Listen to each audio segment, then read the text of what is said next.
વર્તુળથી બનેલી ડિઝાઇન ભાગ 2. આજે આપણે જાણીશું કે વર્તુળાકાર વસ્તુઓની ડિઝાઇન અને નિર્માણમાં શું ઉપયોગિતા હોય છે.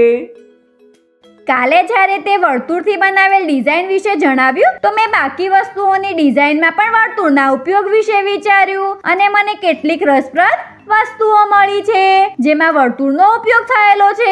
સારું, મને પણ સમજાવ ને, કઈ કઈ વસ્તુઓમાં તે વર્તુળનો ઉપયોગ જોયો?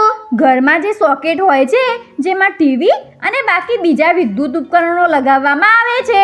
હા, પણ તે તો લંબચોરસ આકારના હોય છે. હા, પણ પિન માટે જે જગ્યા હોય છે તે વર્તુળ આકારમાં હોય છે અને સોકેટમાં 3 પિન માટે જગ્યા બનેલી હોય છે, એટલે 3 વર્તુળ હોય છે. અરે હા, મેં ધ્યાન જ નહોતું આપ્યું. આવી રીતે તો આપણા ઘરમાં જે નળ લાગેલા હોય છે તેમાં પણ પાણી નીકળવા માટે ગોળ કાણું હોય છે. પંખામાં પણ વચ્ચે એક ગોળ આકાર હોય છે. પપ્પાના ચશ્મામાં પણ 2 ગોળ આકાર હોય છે. એનો અર્થ એ થયો કે જે વસ્તુઓ વર્તુળાકારની નથી હોતી તેમાં પણ વર્તુળનો ઉપયોગ કરવામાં આવે છે. મતલબ વર્તુળાકારની ડિઝાઇન કોઈ બીજી ડિઝાઇન કે વસ્તુનો ભાગ પણ હોઈ શકે છે. હા, જેમ કે કેરમ બોર્ડને જુઓ. કેરમ બોર્ડનો આકાર ચોરસ હોય છે, પરંતુ તેમાં 4 વર્તુળાકારના કાણા હોય છે અને કેન્દ્રમાં એક વર્તુળાકારની ડિઝાઇન બનેલી હોય છે. કેરમ બોર્ડમાં ઉપયોગ કરેલ વર્તુળમાં એક ખાસ તફાવત પણ છે. તેમાં જે આ 4 કાણા છે તે ખૂબ જ મહત્વના છે અને તેના વગર કેરમ બોર્ડ નથી બની શકતું. પરંતુ આ જે વચ્ચે વર્તુળાકારની ડિઝાઇન છે તે ફક્ત તેની સુંદરતા વધારવા માટે જ છે.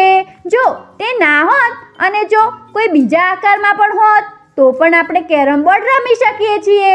સારું, આનો અર્થ એ થયો કે વર્તુળાકારનો ઉપયોગ કોઈ વસ્તુમાં તેની સુંદરતા વધારવા માટે પણ હોઈ શકે છે અને વસ્તુની જરૂરિયાત પણ હોઈ શકે છે. હા, જેમ કે રંગોળીમાં, મમ્મીની સાડીમાં, દરવાજા પર બનેલી ડિઝાઇનમાં વર્તુળાકાર તેમની સુંદરતા વધારવા માટે ઉપયોગ કરેલ છે. જેમ કે સાયકલના પૈડામાં, પંખાના વચ્ચેનો ભાગ, કેરમ બોર્ડમાં આવેલા કાણા, આ બધા વસ્તુઓના જરૂરી ભાગ છે. વિચારો કે જો સાયકલના પૈડા ચોરસ આકારના હોય તો આપણે તેને કઈ રીતે ચલાવીએ? આ વાડકી જો, આમાં પણ વર્તુળ આકાર છે. ઉપરની બાજુથી જોવાથી તે તો છે, પણ સામેથી જોતા પણ તે વર્તુળ આકારની બનેલી દેખાય છે. મને તો તે વર્તુળ જેવી નથી દેખાતી. ધ્યાનથી જો, તને વાડકીની ડિઝાઇન અડધા વર્તુળ જેવી નથી લાગતી? હા, તે તો લાગે છે. અડધો પણ છે અને એક બાજુથી ખુલ્લો પણ છે.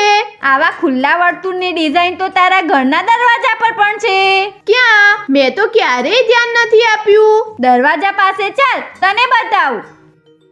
જો આ ડિઝાઇન. અરે હા, આ તો ખુલ્લા વર્તુળ છે. આમ તો આપણે ઘણી સરસ ડિઝાઇન બનાવી શકીએ છીએ. હા, હવે કાલે શાળામાં બનાવીશું. હવે હું ઘરે જાઉં છું, મોડું થાય છે. સારું, આવજે. આજે તમે શીખ્યા વર્તુળાકારની વસ્તુઓની ડિઝાઇન અને નિર્માણમાં શું ઉપયોગિતા હોય છે.